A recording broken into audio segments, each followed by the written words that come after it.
ಓಂ ಶ್ರೀ ಗುರುಭ್ಯೋ ನಮಃ ಹರಿ ಓಂ. ಓಂ ಸೋಂ ಸೋಮಾಯ ನಮಃ. ಓಂ ನಮೋ ಭಗವತೆ ವಾಸುದೇವಾಯ. ಓಂ ನಮೋ ನಾರಾಯಣಾಯ. ನಮಸ್ಕಾರ, ವೆಲ್ಕಮ್ ಟು ನಕ್ಷತ್ರ ನಾಡಿ. ಇದೇ ಬುಧವಾರ 17ನೇ ತಾರೀಕು ನಮ್ಮ ವಾಸ್ತು ತರಗತಿ ಇದೆ. ಪರಿಪೂರ್ಣವಾಗಿರ್ತಕ್ಕಂಥ ಎಲ್ಲ ವಿಚಾರಗಳನ್ನು ತೊಗೋಬೋದು. ತುಂಬ ಜನಕ್ಕೆ ಒಂದು ಕನ್ಫ್ಯೂಷನ್ ಏನಿದೆ ಅಂತಂದರೆ, ವಾಸ್ತು ಭಾಳ ಕಷ್ಟ, ಕಲಿಯೋಕ್ಕಾಗಲ್ಲ ಅನ್ನೋದೇನಿಲ್ಲ. ವೆರಿ ಸಿಂಪಲ್ ಇದೆ, ವೆರಿ ಈಸಿ ಇದೆ. ಅನೇಕ ಮಹಿಳೆಯರು ಕಲ್ತಿದ್ದಾರೆ. ಮಹಿಳೆಯರು ಕಲಿತು ಸಿಂಪಲ್ ರೆಮಿಡೀಸು ನಾನು ಹೇಳ್ಕೊಟ್ಟಿದ್ದೀನಿ. 32 ಝೋನ್, 32 ಝೋನಲ್ಲೂ ಕೂಡ ವೆರಿ ಸಿಂಪಲ್ ರೆಮಿಡಿ, ಭಾಳ ಖರ್ಚು ಕಮ್ಮಿ ಇರ್ತಕ್ಕಂಥದ್ದು. 400, 500, 600 ರೂಪಾಯಿ, 1000 ರೂಪಾಯಿ ಒಳಗಡೆ ಸರಿ ಮಾಡ್ಕೊಳ್ತಕ್ಕಂಥ ವಿಶೇಷವಾಗಿರ್ತಕ್ಕಂಥದ್ದು. ಪ್ಲಸ್ ಒಂದು ಪ್ರಿಂಟೆಡ್ ಪುಸ್ತಕನೂ ಬರುತ್ತೆ. ಆಸಕ್ತಿ ಇರೋರು ಸೇರ್ಕೊಳ್ಳಿ. ಬಹುತೇಕ ಈ ಒಂದು ವಾಸ್ತುಲಿ ನನ್ನ ಒಂದು ವಿಚಾರದಲ್ಲಿ 2 ಝೋನ್ಗಳು ಗಂಡು ಮಕ್ಕಳಿಗೆ ಮತ್ತು ಹೆಣ್ಣು ಮಕ್ಕಳಿಗೆ ಸಮಸ್ಯೆ ಆಗುತ್ತೆ. ಮೊದಲನೇದು ಸೌತ್ ಈಸ್ಟ್, ಅಂದರೆ ಆಗ್ನೇಯ. ಸೌತ್ ಎಂಟ್ರೆನ್ಸ್ ಇರ್ತಕ್ಕಂಥವರು ಸರಿಯಾಗಿರ್ತಕ್ಕಂಥ ಒಂದು ಡಿಗ್ರಿ ಮತ್ತು ದಿಕ್ಕು ಅದನ್ನೆಲ್ಲ ನಾವು ಸರಿ ಮಾಡಿಕೊಂಡು ಕರೆಕ್ಟ್ ಎಂಟ್ರೆನ್ಸು, ಕರೆಕ್ಟ್ ಎಂಟ್ರಿ ನಾವು ಕರೆಕ್ಟಾಗಿ ಮಾಡಿಲ್ಲ ಅಂದರೆ ಗಂಡು ಮಕ್ಕಳಿಗೆ, ಮನೆಯಲ್ಲಿರ್ತಕ್ಕಂಥ ಗಂಡು ಮಕ್ಕಳಿಗೆ ಸ್ವಲ್ಪ ಸಮಸ್ಯೆ ಆಗ್ತಕ್ಕಂಥದ್ದು, ಅಥವಾ ಪೇರೆಂಟ್ಸಿಂದ ದೂರ ಆಗ್ತಕ್ಕಂಥದ್ದು, ಅಂದರೆ ತಂದೆ ತಾಯಿಗಳಿಂದ ದೂರ ಆಗ್ತಕ್ಕಂಥದ್ದು, ಅಥವಾ ಮಕ್ಕಳು ವಿದೇಶದಲ್ಲಿ ಓದಿ ಸಂಪರ್ಕಕ್ಕಿಲ್ಲದೆ ಇರತಕ್ಕಂಥ ಇಂಪಾರ್ಟೆಂಟ್ ವಿಚಾರ ಇಲ್ಲಿ ಸೌತ್ ಈಸ್ಟಿಗೆ ಬರುತ್ತೆ. ಹಾಗೆ ವಿದೇಶದಲ್ಲಿಲ್ಲ ಅಂತಂದರೆ ಇಲ್ಲೇ ಇದ್ದರೆ ಸ್ವಲ್ಪ ಅವ್ರಿಗೆ ಎಜುಕೇಷನಲ್ಲಿ ಎಫೆಕ್ಟ್ ಆಗ್ಬೋದು, ಆ್ಯಕ್ಸಿಡೆಂಟ್ ಕಾಂಬಿನೇಷನ್ಸ್ಗಳು ಬರ್ಬೋದು. ಅವ್ರ ಜಾತಕ ವೀಕ್ ಆಗಿದ್ದರೆ ಆ್ಯಕ್ಸಿಡೆಂಟ್ ಆಗುತ್ತೆ, ಅಥವಾ ಏನೂ ಕೆಲಸಕ್ಕೆ ಬಾರದೇ ಇರತಕ್ಕಂಥವ್ರು ಆಗ್ತಾರೆ ಸೌತ್ ಈಸ್ಟಲ್ಲಿ ಸಮಸ್ಯೆ ಇದ್ದರೆ. ಯಾಕೆ ಅಂದರೆ ಇದು ರಿವರ್ಸ್. ಸೌತ್ ಈಸ್ಟ್ ಅಂದರೆ ಶುಕ್ರ ಅಲ್ವಾ ಸರ್, ಲೇಡೀಸ್ ಅಲ್ವಾ ಸರ್, ಅಲ್ಲೇ ಇರೋದು ಪಾಯಿಂಟ್. ಯಾಕೆಂದರೆ ಒಬ್ಬ ವ್ಯಕ್ತಿ ಮದುವೆ ಆಗಬೇಕಾದ್ರೆ, ಅವನು ಗೃಹಸ್ಥ ಆಗಬೇಕಾದ್ರೆ ಸೌತ್ ವೆಸ್ಟ್ ಆ್ಯಕ್ಟಿವೇಟ್ ಆಗುತ್ತೆ, ಸೌತ್ ಈಸ್ಟ್ ಆ್ಯಕ್ಟಿವೇಟ್ ಆಗುತ್ತೆ. ಸೊ ಜನರಲಿ ನಾವು ಪ್ರೀಸೆಟ್ ನೋಡಿದಾಗ ಮದುವೆಗಿನ ಮುಂಚೆ ನೋಡಿದಾಗ ಗಂಡು ಮಕ್ಕಳ ಸ್ಥಾನ ಯಾವುದು ಅಂತಂದರೆ, ತುಂಬ ಜನ ರಾಂಗ್ ಹೇಳ್ತಾರೆ, ನಾರ್ತ್ ಈಸ್ಟ್ ಅಂತ. Wrong. It is south east. Nourishment ಸಿಗ್ತಕ್ಕಂಥದ್ದು, ಮಕ್ಕಳು ಎಸ್ಪೆಷಲಿ ಗಂಡು ಮಕ್ಕಳು ಬೆಳೀತಕ್ಕಂಥದ್ದು ಶುಕ್ರನಿಂದ. ಗಂಡು ಮಕ್ಕಳಿಗೆ ಶುಕ್ರ ಕಾರಕ, ವೀರ್ಯಕ್ಕೆ ಕಾರಕ, ಮದುವೆಗೆ ಕಾರಕ. ಇದನ್ನು ಮೈಂಡಲ್ಲಿ ಇಟ್ಕೊಳ್ಳಿ. ಶುಕ್ರ ಗಂಡು ಮಕ್ಕಳ ವೀರ್ಯ ಹಾಗೆ ಮದುವೆ ವಿಚಾರಕ್ಕೆ ಕಾರಕ. ಅದಕ್ಕೆ ಸೌತ್ ಈಸ್ಟ್ ಅಗ್ನಿಯ ಮೂಲೆ, ಗಂಡು ಮಕ್ಕಳ ವಿಚಾರಕ್ಕೆ ದೋಷ ಬಂದರೆ ಅಲ್ಲೇ ಸಮಸ್ಯೆ ಆಗೋದು. ಯಾರ್ಯಾರಿಗೆ ನಮ್ಮ ಮನೆ ಮಕ್ಕಳು ಸರಿಯಾಗಿ ಓದ್ತಾ ಇಲ್ಲ, ಮನೆ ಮಕ್ಕಳು ಸರಿಯಾಗಿ ಹಾದಿ ತಪ್ಪಿದ್ದಾರೆ, ಸರಿಯಾಗಿರ್ತಕ್ಕಂಥ ಕೆಲಸಕ್ಕೆ ಹೋಗ್ತಾ ಇಲ್ಲ, ಸೌತ್ ಈಸ್ಟ್ ಏನೋ ಎಕ್ಸ್ಟೆಂಡ್ ಆಗಿರುತ್ತೆ, ಸೌತ್ ಈಸ್ಟಲ್ಲಿ ಟಾಯ್ಲೆಟ್ ಬಂದಿರುತ್ತೆ, ಸೌತ್ ಈಸ್ಟ್ನ ಅಟ್ಯಾಚ್ ಮಾಡಿ ಕೊಟ್ಟಿರ್ತೀರ, ಅಥವಾ ಸೌತ್ ಈಸ್ಟ್ ಎಂಟ್ರೆನ್ಸಲ್ಲಿ ಮುಖ್ಯ ದ್ವಾರ ಇಲ್ಲದೆ ಯಾವುದೋ ದ್ವಾರ ಕೊಟ್ಟು ಅಲ್ಲಿ ತಗ್ಗೋ ಪಗ್ಗೋ ಇರತಕ್ಕಂಥದ್ದು. ಹೈಟ್ ಇದೆಯಾ, ತಗ್ಗು ಮಾಡಿಬಿಡ್ತಾರಲ್ಲಿ. ಅಲ್ಲಿ ಡೌನ್ ಹೋಗ್ಬೇಕಲ್ಲ ಕಾರು, ಅಲ್ಲಿ ಡೌನ್ ಹೋಗಿಲ್ಲ, ಅಲ್ಲಿ ಹೈಟ್ ಮಾಡಿ ಒಳಗೆ ಹೋಗ್ಬೇಕು ಹಿಂಗೆ. ಸೊ ಎವ್ರಿ ಇಂಚ್ ಅದ್ರ ಬಗ್ಗೆ ಹೇಳ್ತೀನಿ ಕ್ಲಾಸಸ್ಸಲ್ಲಿ, ಹೇಗೆ ಸರಿ ಮಾಡ್ಕೋಬೇಕು.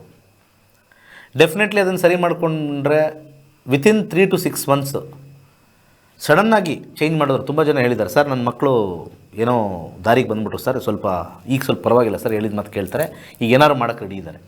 ಇದು ಒಂದು ಪಾಯಿಂಟ್. ಇನ್ನೊಂದು ಅದರ ಆಪೋಸಿಟ್ ಇರತಕ್ಕಂಥದ್ದು ನಾರ್ತ್ ವೆಸ್ಟ್ ಇದೆಯಲ್ಲ, ನಾರ್ತ್ ವೆಸ್ಟ್ ಹೆಣ್ಮಕ್ಳು, ಅಲ್ಲಿ ಚಂದ್ರನ ಆಧಿಪತ್ಯ ಬರುತ್ತೆ. ಹೆಣ್ಮಕ್ಳಿಗೆ ಋತುಚಕ್ರ ಆಗ್ತಕ್ಕಂಥದ್ದು 27 ದಿವಸಕ್ಕೆ ಒಂದು ರೌಂಡ್ ಸೈಕಲ್ ಆಗುತ್ತೆ, 27, 28. ಚಂದ್ರ ಕೂಡ ಒಂದು ರೌಂಡ್ ಬರೋಕ್ಕೆ 27 ದಿವಸ ತೊಗೊಳ್ತಾನೆ. ಆ ಕಾನ್ಸೆಪ್ಟಲ್ಲಿ ಹೆಣ್ಣುಮಕ್ಕಳಿಗೆ ಚಂದ್ರನ ಒಂದು ಸ್ಥಾನ ಆಗಿರ್ತಕ್ಕಂಥ ವಾಯುವ್ಯ, ಇಂಗ್ಲೀಷಲ್ಲಿ ನಾರ್ತ್ ವೆಸ್ಟ್ ಅಂತ ಕರೀತಾರೆ. ಅಲ್ಲಿ ಏನಾದ್ರು ನೆಗೆಟಿವಿಟಿ ಇದ್ದರೆ ಮದುವೆ ಆಗಲ್ಲ. ಕೆಲವು ಮನೆಗಳು ಬರೀ ಹೆಣ್ಮಕ್ಳೇ ಹುಟ್ಟಿರ್ತಾರೆ 3ರಿಂದ 4ರಿಂದ 5 ಜನ. ಎಲ್ಲರಿಗೂ ಲೈನ್ಗೆ ದಶಾಭುಕ್ತಿಲಿ ಕಾಂಬಿನೇಷನ್ ಇದ್ದರೂ ಕೂಡ ವಾಸ್ತು ದೋಷ ಆಗಿಬಿಟ್ರೆ ಬ್ಲಾಕ್ ಆಗಿಬಿಡುತ್ತೆ. ಇದು ನಾನು ಆಲ್ರೆಡಿ ಮುಂಚೆನೂ ಹೇಳಿದ್ದೀನಿ. ಫಸ್ಟು ದೇಶ ಪವರ್ಫುಲ್ ಇದ್ದರೆ, ನೆಕ್ಸ್ಟು ಮನೆ ಪವರ್ಫುಲ್ ಇದ್ದರೆ ಇಂಡಿವಿಜುವಲ್ ಜಾತಕಗಳು. ಇದು ಆರ್ಡರ್ ಮರಿಬಾರ್ದು. ಇದು ಶಾಸ್ತ್ರದಲ್ಲಿ ಕ್ಲಿಯರಾಗಿ ಬರೆದಿದೆ. ಕಾಲ, ದೇಶ, ವರ್ತಮಾನ, ಮಂತ್ರಮಣಿ, ಔಷಧ, ಹಾಗೆ ಫಲಜ್ಯೋತಿಷ್ಯ ಅಂತ ಬರ್ತಕ್ಕಂಥದ್ದು ಬರುತ್ತೆ. ಈ ಆರ್ಡರ್ಲೇ ಬರುತ್ತೆ. ಅದರಲ್ಲಿ ಮೇದಿನಿ ಜ್ಯೋತಿಷಿಯಿಂದ ಸ್ಟಾರ್ಟ್ ಆಗುತ್ತೆ.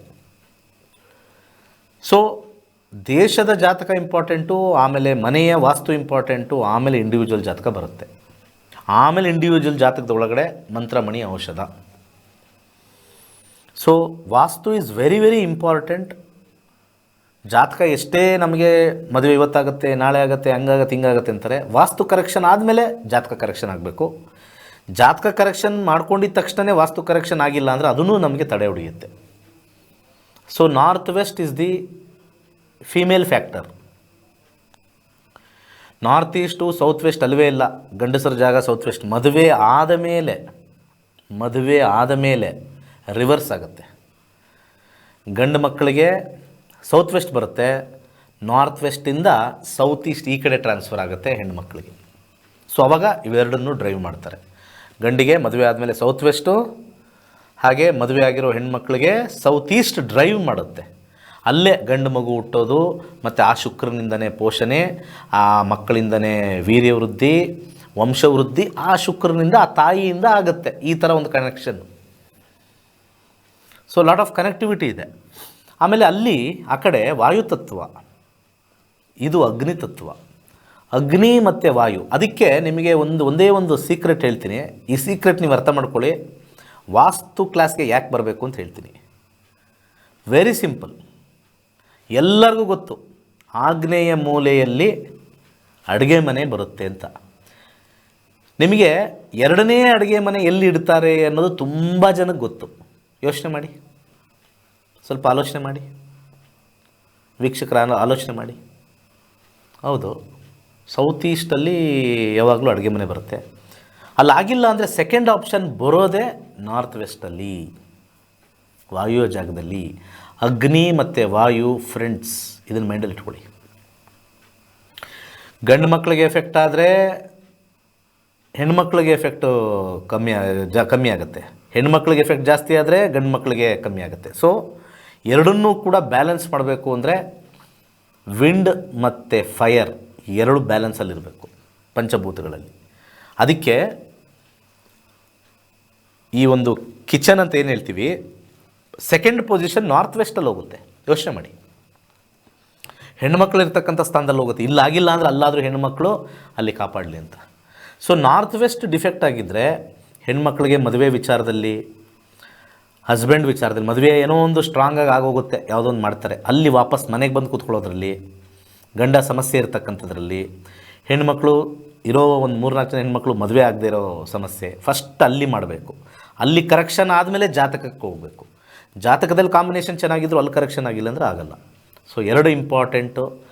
ದೋಷ ಇರತಕ್ಕಂಥದ್ದು ಮೇಜರ್ ಒಡಿಸ್ಕೊಳ್ಳೋದು ಮಕ್ಕಳಲ್ಲಿ ಅಂದರೆ south east and north West.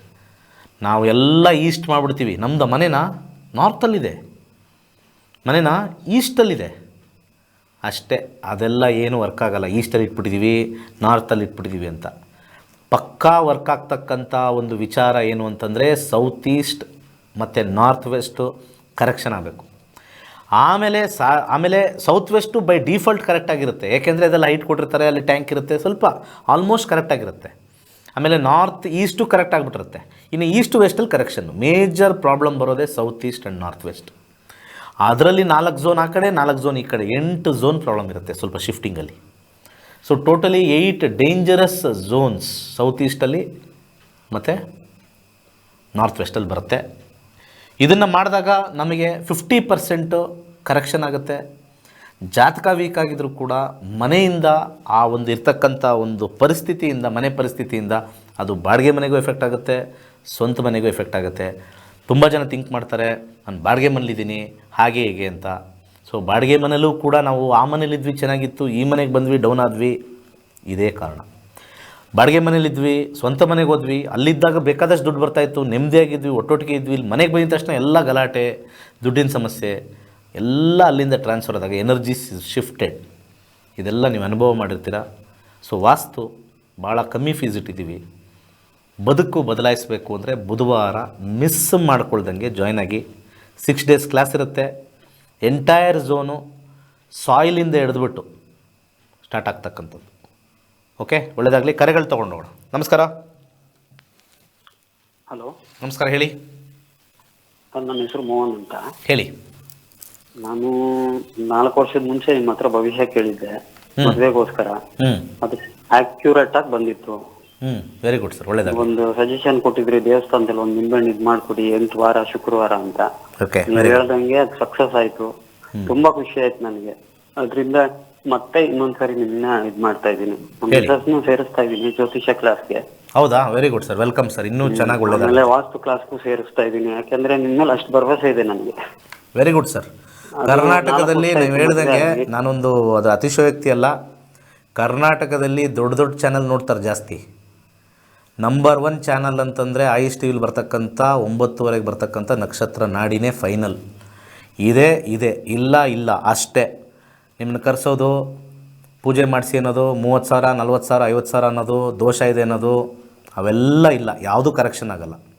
ಹಾರಸ್ಕೋಪಲ್ಲಿ ಇದ್ದರೆ ಆಗುತ್ತೆ, ಇಲ್ಲ ಅಂದರೆ ಆಗಲ್ಲ. ಈಗ ನಿಮ್ಮ ಪ್ರಶ್ನೆ ಕೇಳಿ ಸರ್, ಮುಗಿಸೋಣ. ಅದೇ ಮದುವೆ ಆಗಿ 4 ವರ್ಷ ಆಯ್ತು, ಇನ್ನು ಮಕ್ಕಳಾಗ್ಲಿಲ್ಲ. 1ರಿಂದ 249 ಒಂದು ಸಂಖ್ಯೆ ಹೇಳಿ. 95 ಗುರುಜಿ. 95 ಚೈಲ್ಡ್ ಬರ್ತ್. ಇದರಲ್ಲಿ ಏನು ಬರುತ್ತೋ ಅದರ ಪ್ರಕಾರ ನಾನು ಹೇಳ್ತೀನಿ. ಸರಿ. 5ನೇ ಮನೆಯಲ್ಲಿ ಚಂದ್ರ ಬಂದಿದೆ. ಚಂದ್ರನ ಒಂದು ಕಾನ್ಸೆಪ್ಟ್ ನಾವು ನೋಡ್ತೀವಿ. ಚಂದ್ರನಲ್ಲಿ ಇರ್ತಕ್ಕಂಥ ಒಂದು ಕಾನ್ಸೆಪ್ಟಲ್ಲಿ 859 ಬಂದಿದೆ. ಅಲ್ಲಿ ಸ್ಟಕ್ ಆಗ್ತಾ ಇದೆ. 8ನೇ ಮನೆ ಅಂದರೆ ಸ್ಟಕ್ ಅಂತ ಅರ್ಥ. ಅಂದರೆ ಅಲ್ಲಿ ಏನೋ ಗರ್ಭಕೋಶದಲ್ಲಿ ಸ್ಟಕ್ ಆಗೋದು, ಅಥವಾ ಫೆಲೋಪಿಯನ್ ಟ್ಯೂಬಲ್ ಸ್ಟಕ್ ಆಗೋದು, ಟ್ಯೂಬಲ್ ಸ್ಟಕ್ ಆಗೋದು, ಅಥವಾ ಗರ್ಭ ಟ್ಯೂಬಲ್ ಬೆಳೀತಕ್ಕಂಥದ್ದು ಇರ್ತಕ್ಕಂಥದ್ದು. ಯಾಕೆಂದರೆ ಕೆಳಗಡೆ ಅಲ್ಲಿ 5-9 ಕಾಂಬಿನೇಷನ್ ಇದೆ. ಮೆಡಿಕಲ್ ಟ್ರೀಟ್ಮೆಂಟಿಂದ ಭಾಳ ಕಷ್ಟಪಟ್ಟು ಮಾತ್ರ ಆಗುತ್ತೆ, ಈಸಿಯಾಗಿ ಆಗಲ್ಲ. ಇದು ಫಸ್ಟು ಮೈಂಡು. ಸೊ ಇದಕ್ಕೆ ದಾನ ಮಾಡಬೇಕಾಗಿರ್ತಕ್ಕಂಥದ್ದು ಮೂಲಂಗಿಯನ್ನು ದಾನ ಮಾಡ್ತಾಯಿರಿ. ಹಾಗೆ ಬಲಗೈಗೆ ಒಂದು ಯೆಲ್ಲೋ ಕಲರ್ ದಾರ ಇಬ್ಬರು ಕಟ್ಕೊಳ್ಳಿ. ಓಂ ಬ್ರಹ್ಮಸ್ಪತಿ ನಮಃ ಅಂತ ಇಬ್ಬರು 1 ಲಕ್ಷ ಜಪ ಮಾಡಿ. ಆವಾಗ ಮೆಡಿಕಲಿಂದ, ದೈವದಿಂದ, ಮಂತ್ರದಿಂದ ಖಂಡಿತ ಕಾಂಬಿನೇಷನ್ ಆಗೇ ಆಗುತ್ತೆ. ಯಾಕೆಂದರೆ ಚಂದ್ರನ ಕಾಂಬಿನೇಷನ್ ಆದಮೇಲೆ ಮಂಗಳ ಬರ್ತಾನೆ, ಮಂಗಳ ಆದಮೇಲೆ ರಾಹು ಬರ್ತಾನೆ, ರಾಹು ಆದಮೇಲೆ ಗುರುಗೆ ಹೋದಾಗ ಕಾಂಬಿನೇಷನಲ್ಲಿ 3rd ಹೌಸು ಕೃತಕದಿಂದ ಆ್ಯಡ್ ಆಗುತ್ತೆ ಅಂತ ಬರುತ್ತೆ. ಒಳ್ಳೆಯದಾಗಲಿ. ಮುಂದಿನ ಕರೆಗೆ ಹೋಗೋಣ. ನಮಸ್ಕಾರ. ನಮಸ್ಕಾರ ಸರ್. ಜೋರಾಗಿ ಮಾತಾಡಿ ಸರ್. ನಮ್ಮ ಮಗನ ಮದುವೆ ಬಗ್ಗೆ ಕೇಳಬೇಕಿತ್ತು ಸರ್. ಮಗನ ಮದುವೆ ಯಾವಾಗತ್ತೆ ಅಂತನಾ? ಏನಂದರೆ? ಮಗನ ಮದುವೆ ಬಗ್ಗೆ ಕೇಳಬೇಕಿತ್ತು ಸರ್. ಮದುವೆ ಆಗಿದೆಯಾ? ಮದುವೆ ಬಗ್ಗೆ ಕೇಳಬೇಕಾ? ಮದುವೆ ಈಗ ಆಗಬೇಕು ಸರ್. ಆಗಲೇ 33-34 ವರ್ಷ. ಆಯಿತು. ಜಾತಕ ಕರೆಕ್ಟ್ ಆಗಿದೆಯಾ? ಪ್ರಶ್ನೆ ಶಾಸ್ತ್ರಕ್ಕೆ ಹೋಗುತ್ತೆ ಸರ್. ಆಯಿತು. 1ರಿಂದ 249 ಒಂದು ಸಂಖ್ಯೆ ಹೇಳಿ. 150 ಸರ್. 150. 150 ಮ್ಯಾರೇಜ್. 7ನೇ ಮನೆ ಬುಧ ಬಂದಿದೆ. ಬುಧನ ಒಂದು ಕಾಂಬಿನೇಷನ್ ಮ್ಯಾರೇಜಲ್ಲಿ ನೋಡೋಣ. ಬುಧ ಎಸ್ ಅಂತಂದರೆ ದಶಕ್ಕೆ ಹೋಗ್ಬೋದು. ಬುಧ ಎಸ್ ಅಂದಿಲ್ಲ ಅಂದರೆ ಕಷ್ಟ. ಇಲ್ಲಿ 2ನೇ ಮನೆ 7ನೇ ಮನೆ ಸ್ವಲ್ಪ ಇಲ್ಲ. ಆದರೆ ಹಿರಿಯರ ಆಶೀರ್ವಾದದಿಂದ 9-11 ಇದೆ. ಹಿರಿಯರು ಫೋರ್ಸ್ ಮಾಡಿದ್ರೆ ಮಾತ್ರ ಆಗುತ್ತೆ. ಅವ್ನಿಗೆ ಯಾವುದಾದ್ರು ಇಷ್ಟ ಇದ್ದರೆ ಮಾಡಬೇಕಾಗಿತ್ತು ಮುಂಚೆ, ಅದು ಕ್ಯಾನ್ಸಲ್ ಆಗಿರ್ಬೋದೇನೋ. ಹಿರಿಯರ ಆಶೀರ್ವಾದ, ಹಿರಿಯರು ತೋರಿಸಿರೋದ್ರಿಂದ ಮಾತ್ರ ಆಗುತ್ತೆ. ಅವನು ಒಪ್ಕೊಳ್ಳೋದು ಕಷ್ಟ, ಮೊದಲನೇದು. ಹಾಗೆ ಮುಂಚೆ ಯಾವುದಾದ್ರು ಇಷ್ಟ ಆಗಿರೋದು ಅಥವಾ ಏನಾದರೂ ಒಂದು ಸೆಲೆಕ್ಟ್ ಆಗಿರ್ತಕ್ಕಂಥದ್ದು ಕ್ಯಾನ್ಸಲ್ ಆಗಿದ್ರೆ ಅದು ಮನಸ್ಸಿಂದ ತೆಗೆದಾಕ ಕೇಳಿ ಇದ್ದರೆ. ಅರ್ಥ ಆಯ್ತಾ? ಆಯ್ತು ಸರ್. ಸೊ ಮದುವೆ ಖಂಡಿತ ಯೋಗ ತೋರಿಸ್ತಾ ಇದೆ ಸದ್ಯಕ್ಕೆ. ಇಷ್ಟ ಆಗಿರೋದು ಏನಾದ್ರು ಉಳಿದಿದ್ದರೆ ದಯವಿಟ್ಟು ಮಾಡಿ. ನಾನು ಇನ್ನೊಂದು ಸತಿ ಹೇಳ್ತಾ ಇದ್ದೀನಿ, ಅರ್ಥ ಮಾಡ್ಕೊಳ್ಳಿ. ಓಕೆ? ಯಾಕೆಂದರೆ ಇಲ್ಲಿ 4-3 ಕಾಂಬಿನೇಷನ್ ಬಂದಾಗ ಯಾವ್ದಾದ್ರು ಬಂದು ಕಟ್ಟಾಗಿರುತ್ತೆ, ಮಾತುಕತೆಯಾಗಿ ಕಟ್ಟಾಗಿರುತ್ತೆ. ಅವ್ನಿಗೇನೋ ಇಂಥದ್ದು ಬೇಕು ಅಂದಿರುತ್ತೆ, ಏನೋ ಒಂದಲ್ಲಿ ದೊಡ್ಡವರಲ್ಲಿ ಸಮಸ್ಯೆ ಉಂಟಾಗಿರುತ್ತೆ. ಸೊ ಇಂಥ ವಿಚಾರದಲ್ಲಿ ನಾನು ಸಜೆಸ್ಟ್ ಮಾಡೋದು, ಅವನಿಗೆ ಕನ್ವಿನ್ಸ್ ಮಾಡಿ, ಹಿರಿಯರ ಕನ್ವಿನ್ಸಿಂದ ಆದರೆ ಡೆಫಿನೆಟ್ಲಿ ಆಗುತ್ತೆ. ಇಲ್ಲಿ ರಾಹು ಮತ್ತು ಚಂದ್ರ ಮುಗಿಯೋ ಒಳಗಡೆ ಈಗ ಯೋಗ ಭಾಳ ಚೆನ್ನಾಗಿದೆ ಪ್ರಶ್ನಾಶಾಸ್ತ್ರದಲ್ಲಿ. 2025 ಏಪ್ರಿಲ್ ಒಳಗಡೆ ಆಗುತ್ತೆ ಸ್ವಲ್ಪ ಕನ್ವಿನ್ಸ್ ಮಾಡಿದ್ರೆ. ನೆಕ್ಸ್ಟ್ ಇದಕ್ಕೆ ಹೋದರೆ ಸ್ವಲ್ಪ ಭಾಳ ಕಷ್ಟ ಆಗುತ್ತೆ, ಇನ್ನೂ ಒಂದು 2-3 ವರ್ಷ ಡ್ರ್ಯಾಗ್ ಆಗುತ್ತೆ. 25 ಏಪ್ರಿಲ್ ಒಳಗಡೆ ಖಂಡಿತ ಕನ್ವಿನ್ಸಿಂದ ಹೋಗುತ್ತೆ. ಇದು ಯಾವುದೇ ದೋಷ ಗೀಷ ಅವೆಲ್ಲ ಸುಳ್ಳು. ಈ ಕಾಂಪೌಂಡ್ರ್ ಹತ್ರ ಹೋದರೆ ಬರೀ ಇದೇ ಕಥೆನೇ ನಮ್ಮದು. ಕಾಂಪೌಂಡ್ರ್ ಹತ್ರ ಹೋಗ್ಬಿಟ್ರೆ ರಾಹು ದೋಷ ಆಯಿತು, ಪೂಜೆ ಮಾಡಿಸಿದ್ದಾರೆ 33 ಯಾಕಾಯಿತು? ಒಬ್ಬ ಪಬ್ಲಿಕ್ಕು ಕೂಡ, ನಾನು ಹೇಳ್ತೀನಲ್ಲ, ಒಬ್ಬ ಪಬ್ಲಿಕ್ಕು ಕೂಡ ಕ್ವಶನ್ ಮಾಡಲ್ಲ. ಭಯ, ದೇವರ ಮೇಲೆ ಭಯ ಅಲ್ಲ, ಮನುಷ್ಯನ ಮೇಲೆ ಭಯ. ಸತ್ಯವಾಗ್ಲೂ ಹೇಳ್ತೀನಿ, ದೇವರ ಮೇಲೆ ಭಯ ಇಲ್ಲ ಯಾರಿಗೂ. ನೀವು ದೇವ್ರನ್ನ ಬೈದರೂ ನಾವೆಲ್ಲ ಸಾಯ್ತೀವಿ, ದೇವ್ರನ್ನ ಹೊಗಳಿದ್ರೂ ಕೂಡ ನಾವು ಸಾಯ್ತೀವಿ. ಇದನ್ನು ಮೈಂಡಲ್ಲಿ ಇಟ್ಕೊಳ್ಳಿ. ನೀವು ದೇವ್ರ ಜಪ ಮಾಡಿದ್ರೂ ಕೂಡ ನಾವು ಸತ್ತೇ ಸಾಯ್ತೀವಿ, ದೇವ್ರ ನಮಸ್ಕಾರ ಮಾಡಿಲ್ಲ ಅಂದರೂ ಕೂಡ ಸಾಯ್ತೀವಿ. ಅಂದರೆ ಫೇಟ್ನ ಚೇಂಜ್ ಮಾಡೋಕ್ಕಾಗಲ್ಲ. ಇದನ್ನು ಫಸ್ಟಲ್ಲಿ ತಿಳ್ಕೊಂಬಿಡ್ಬೇಕು. ನಾವು ದೀರ್ಘಾಯಿಸ್ಬೇಕಪ್ಪ, 120 ವರ್ಷ ಬೇಕು, ದಿನಾ ನೀವು ಮಂತ್ರ ತ್ರಯಂಬಕಮ್ಮೋ ವಿಷ್ಣು ಸಹಸ್ರನಾಮ ಹೇಳ್ಬಿಟ್ಟ ತಕ್ಷಣ 120 ವರ್ಷ ಬದುಕಲ್ಲ. ಎಷ್ಟೋ ಜನ ಲಲಿತಾ ಸಹಸ್ರನಾಮ ಅದು ಇದು ಎಲ್ಲ ಹೇಳ್ತಾ ಇರ್ತಾರೆ, ಡಯಾಬಿಟೀಸು, BP ಎಲ್ಲ ಇರ್ತವೆ, ಆದರೂ ಓದ್ತಾ ಇರ್ತಾರೆ. ಹೆಣ್ಮಕ್ಳು ಎಷ್ಟು ಜನ ಇಲ್ಲ, ವಿಷ್ಣು ಸಹಸ್ರ ಓದಿದ್ದು, ಲಲಿತಾ ಸಹಸ್ರ ಓದಿದ್ದು, ಓದಾದ್ಮೇಲೆ ಎದಳಕ್ಕೆ ಆಗಲ್ಲ, 4 ಜನ ಬರಬೇಕು ಎತ್ತಕ್ಕೆ. ಯಾವ ಮಂತ್ರ ನಿಮಗೆ ಆ ಶಕ್ತಿ ಕೊಡಲ್ಲ. ಶಕ್ತಿ ಆಲ್ರೆಡಿ ನಿಮ್ಮ ಜಾತಕದಲ್ಲಿ ಶಕ್ತಿಯಾಗಿದ್ದರೆ ನೀವೇನು ಮಂತ್ರ ಓದದೇ ಹೋದರೂ ಶಕ್ತಿಯಾಗಿರ್ತೀರ. ಜೀವನದಲ್ಲಿ ಹಿಂದೂ ಧರ್ಮದಲ್ಲಿ ಹೇಳಿರೋದು ಒಂದೇ, ನೀನು ಏನೇ ಓದಲಿ ಬಿಡಲಿ, ಇನ್ನೊಬ್ಬರಿಗೆ ನೋವು ಕೊಡಬೇಡ, ಇನ್ನೊಬ್ಬರನ್ನ ನೀನು ನೆಗೆಟಿವ್ ಮಾಡಬೇಡ. ನಿಮ್ಮ ಸೊಸೆ ಆಗಿರಲಿ, ನಿಮ್ಮ ಮಗ ಆಗಿರಲಿ, ಅರ್ಥ ಆಯ್ತಲ್ಲ, ಪಕ್ಕದ ಮನೆಯವರಾಗಿರಲಿ, ಇನ್ನೊಬ್ಬರಾಗಿರಲಿ. ನಿಮ್ಮ ಮನಸ್ಸು ನಾನು ಎಷ್ಟು ಜನನ ಬೈಕೋತಾ ಇದ್ದೀನಿ, ನಿಮ್ಮ ಮನಸ್ಸು ಎಷ್ಟು ಜನ ನಾನು ಬೈಕೋತಾ ಇದ್ದೀನಿ ಡೈಲಿ, ಅವಳ ಸರಿ ಇಲ್ಲ, ಇವನು ಸರಿ ಇಲ್ಲ, ಅಲ್ಲೇ ನಿಮ್ಮ ಮಂತ್ರ ಹೊಟ್ಟೋಗುತ್ತೆ. ನೀವು ಮಾಡಿರೋ ಲಲಿತಾ ಸಹಸ್ರನಾಮ ಇರ್ಬೋದು, ಇನ್ಯಾವುದು ಕನಕದಾರ ಸ್ತೋತ್ರ ಇರ್ಬೋದು, ಇದನ್ನು ಯಾರ್ಯಾರು ಮಾಡ್ತಾಯಿದ್ರೆ ಮನೇಲಿ ಹೆಂಗಸರು 10 ಸತಿ ಯೋಚನೆ ಮಾಡಿ. ವ್ಯರ್ಥ, ನೀವೇನು ಓದಿದ್ರೂ ವ್ಯರ್ಥ. ಏಕೆಂದರೆ ಅದೆಲ್ಲ ಸಾತ್ವಿಕ ಮಂತ್ರಗಳು, ಅದೆಲ್ಲ ನಿಮಗೆ ಆರೋಗ್ಯ ನೆಮ್ಮದಿ ಕೊಡಬೇಕು ಅಂದರೆ ನಿಮ್ಮ ಮನಸ್ಥಿತಿ ಶುದ್ಧವಾಗಿದ್ದರೆ ಮಾತ್ರ ಎಂಟ್ರಾಗುತ್ತೆ. ನೀವು ಮಂತ್ರ ಹೇಳ್ತಾ ಇರ್ಬೇಕಾದ್ರೆ ನೋಡುತ್ತೆ ಅದು, ಯಾಕೋ ಮನಸ್ಸು ಸರಿ ಇಲ್ಲ, ಇಲ್ಲಿ ಪದಗಳು ಹೇಳ್ತಾರೆ, ಅಲ್ಲಿ ಮನಸ್ಸಲ್ಲಿ ಯಾರ್ದು ಅವ್ರನ್ನ ಬೈಕೋತಾರೆ, ಇವ್ರನ್ನ ಬೈಕೋತಾರೆ, ಅವ್ರನ್ನ ನಡ್ಕೋತಾರೆ, ಇವ್ರನ್ನ ನಡ್ಕೋತಾರೆ, ಹೊಟ್ಟೆ ಕಿಚ್ಚು ಪಡ್ಕೋತಾರೆ. ಇದನ್ನೇ ಭಗವದ್ಗೀತೆಯಲ್ಲಿ ಹೇಳಿರೋದು. ನೀನು ಜಪ ಮಾಡದೇವರು ಚಿಂತೆ ಇಲ್ಲ, ಕರ್ಮ ಒಳ್ಳೆ ಕರ್ಮ ಮಾಡು, ಕೊಡಬೇಕಾಗಿದ್ದು ಕೊಡ್ತೀನಿ, ಇಲ್ವಾ ಇಷ್ಟೇ. ಇದನ್ನು ತುಂಬ ಜನ ತಪ್ಪು ತಿಳ್ಕೊಂಡಿದ್ದಾರೆ. ನಾವು ಯಾರಿಗೂ ಏನು ಕೆಟ್ಟದ್ದು ಮಾಡಿಲ್ಲ. ಯಾಕೆ ಮಾಡಿಲ್ಲ? ಒಂದು ಸ್ವಲ್ಪ ಯೋಚನೆ ಮಾಡಿ, ಎಷ್ಟು ಜನ ಬೈಕೊಂಡಿದ್ದೀವಿ ಅಂತ. ಅವ್ರ ಕರ್ಮಕ್ಕೆ ಅವ್ರು ಹೋಗ್ತಾರೆ ಅಂತ ತಿಳ್ಕೊಂಬಿಟ್ರೆ ಆಗೋಗುತ್ತೆ. This is what is life. ಅದನ್ನೇ ಆಗ್ತಾ ಇರೋದು. ಇವತ್ತಿನ ಪ್ರಪಂಚ ಯಾರಿಗೋ ಏನೋ ಒಂದು ಕರ್ಮದಿಂದ ಏನೋ ಒಂದು ಕೆಟ್ಟದಾಗಿರುತ್ತೆ, ಅಲ್ಲಿ ಕಮೆಂಟ್ಗಳು ಹಾಕ್ಕೊಂಡು ಹೋಗ್ತಾರೆ, ಅವ್ನು ಹಂಗೆ ಇವ್ನು ಹಿಂಗೆ ಅಂತ. ಇವ್ರು ಭಾಳ ಸಾಚ ಇದ್ದಂಗೆ, ಇವ್ರು ದೇವರಿದ್ದಂಗೆ. ಇವ್ರೇನಾದ್ರು ದೇವರಾಗಿ ಕಾವಿ ಹಾಕ್ಕೊಂಡು ಬರೀ ವೈಟ್ ಬಟ್ಟೆ ಇಟ್ಕೊಂಡು ಒಂದೇ ಬಟ್ಟೆ ಒಕ್ಕೊಂಡು ಸಾತ್ವಿಕ ಆಹಾರ ತಿನ್ಕೊಂಡಿರೋರು ಬೈಕಳ್ಳಿ ಎಫೆಕ್ಟ್ ಆಗ್ತದೆ. ಇವ್ರು ಮಾಡೋದು ಅನಾಚಾರ, ಮನೆ ಮುಂದೆ ಬೃಂದಾವನ ಹಾಕ್ಕೊಂಡು ಇನ್ನೊಬ್ಬರು ಸರಿ ಇಲ್ಲ ಅಂತ ಹೇಳ್ತಕ್ಕಂಥ ಜನಗಳು ಎಲ್ಲ ಕಡೆ ಸಿಗ್ತಾರೆ. ಈ ಫೇಸ್ಬುಕ್ಕಲ್ಲಿ ಕಮೆಂಟ್ ಮಾಡೋರು, ಯೂಟ್ಯೂಬಲ್ಲಿ ಕಮೆಂಟ್ ಮಾಡೋರು, ಇನ್ಸ್ಟಾಗ್ರಾಮಲ್ಲಿ ಕಮೆಂಟ್ ಮಾಡೋರು.